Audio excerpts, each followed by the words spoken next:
Jackée Harry is legendary for playing the sassy, sexy man-eater Sandra Clark on the hit sitcom 227. As soon as her image was blasted across television screens, she started receiving marriage proposals from complete strangers. However, she was struggling to find her perfect match. She told Jet magazine, "I didn't really mind being alone, but you don't want to be alone too long. You need to have someone to share with." Sadly, she has fallen in love a handful of times and has gone through 3 divorces. This is a story of love, betrayal, and bisexuality. Don't forget, you can gain access to this audio and 1 unreleased video per month on the RRG Patreon. Details are in the description box. Now, let's get into today's video.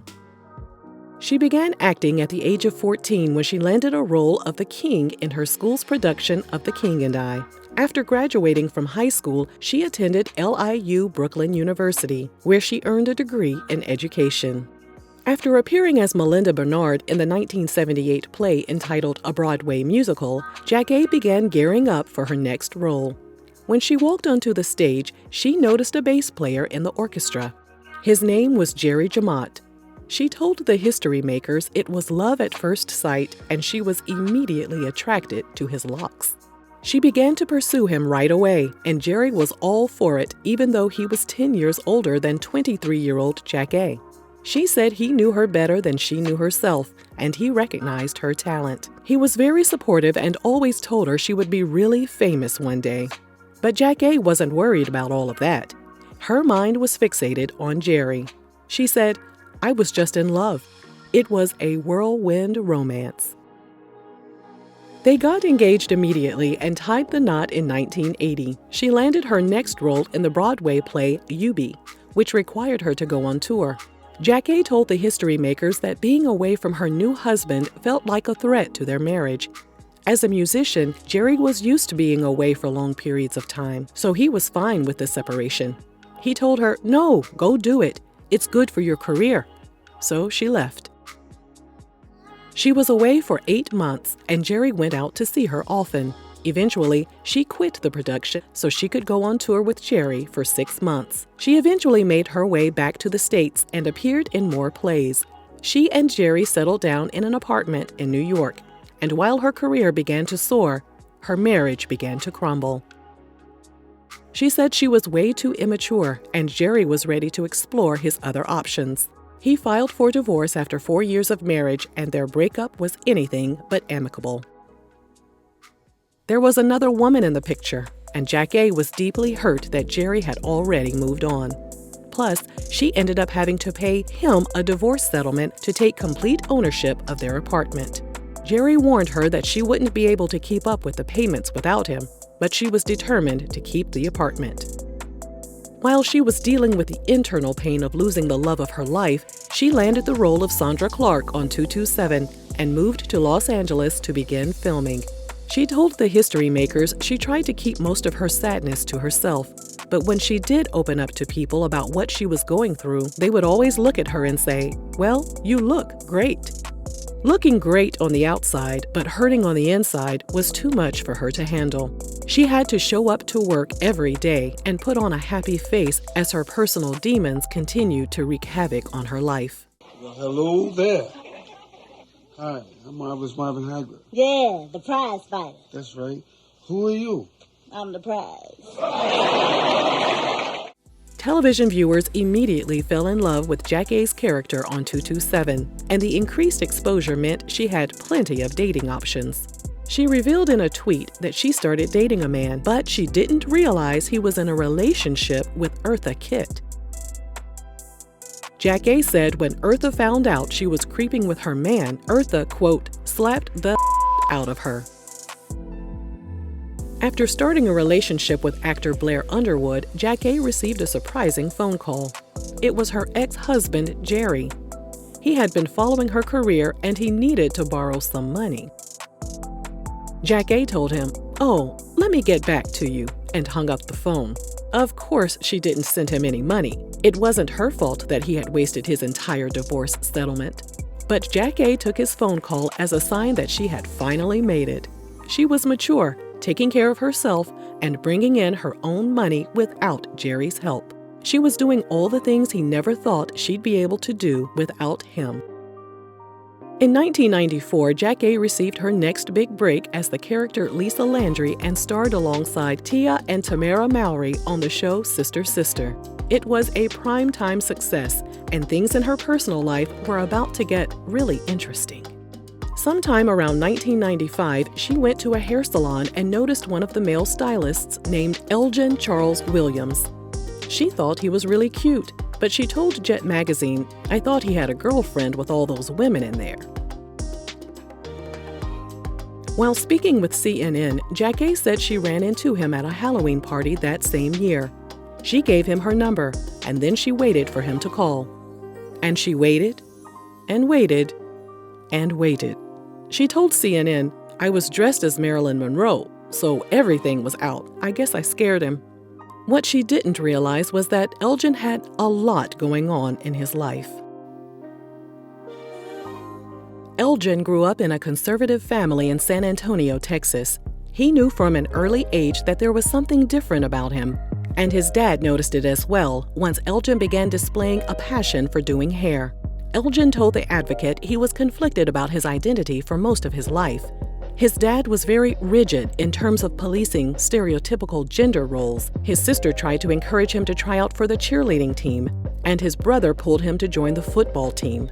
Elgin described it as a spiritual and mental tug-of-war that became too much to handle. At the age of 21, he hopped in his car and relocated to Los Angeles.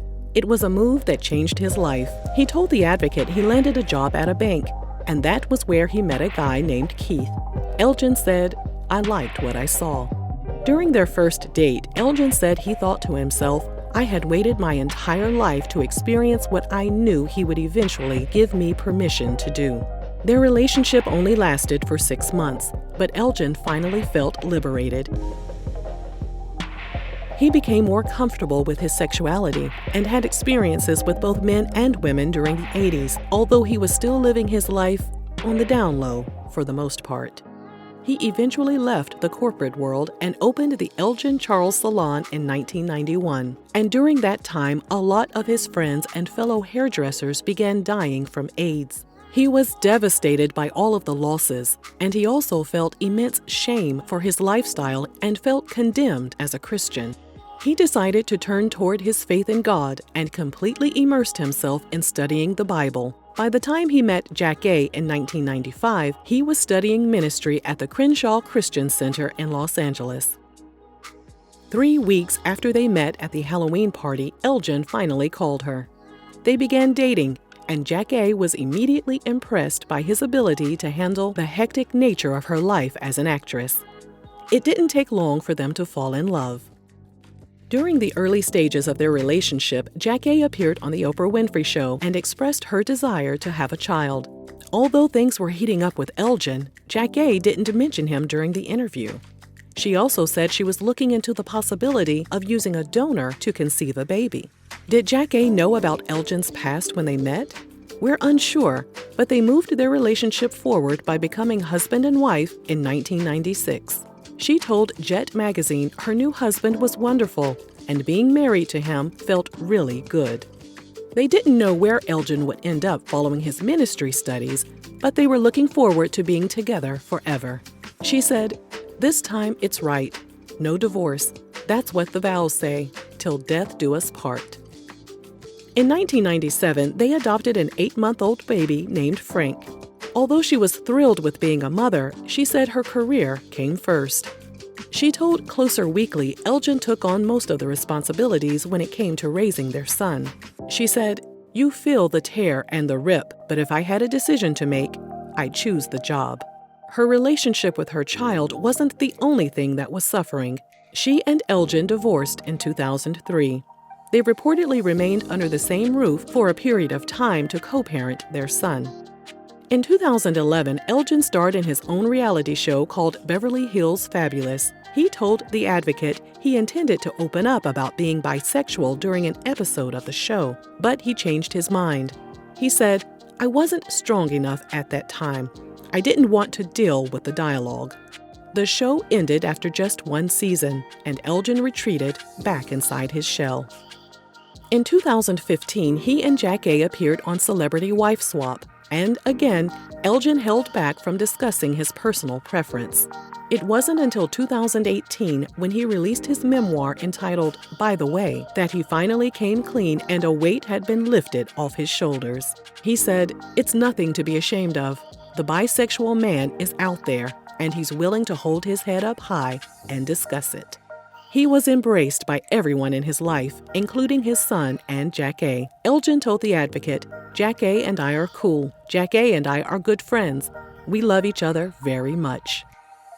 Jackée moved on and got married for a third time to a mystery man, but it didn't last. She kept the relationship a secret up until she opened up in a February 2021 tweet.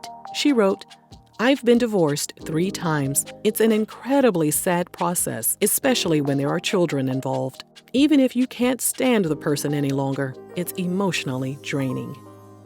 Does that mean she's done with love? Not at all. She told People magazine she was having fun meeting men on Tinder. By 2020, she had a new man in her life. She told Entertainment Tonight she was dating a friend whom she's known for years. And although she wouldn't mind getting married again, she's not willing to live under the same roof. She said, "They can live next door or down in their man cave, which is separate from the house. I like my alone time." We wish Jackée nothing but the best and hope she's experiencing the love she deserves. Let us know your thoughts on Jackée Harry's love life, and thanks for watching Real Reality Gossip.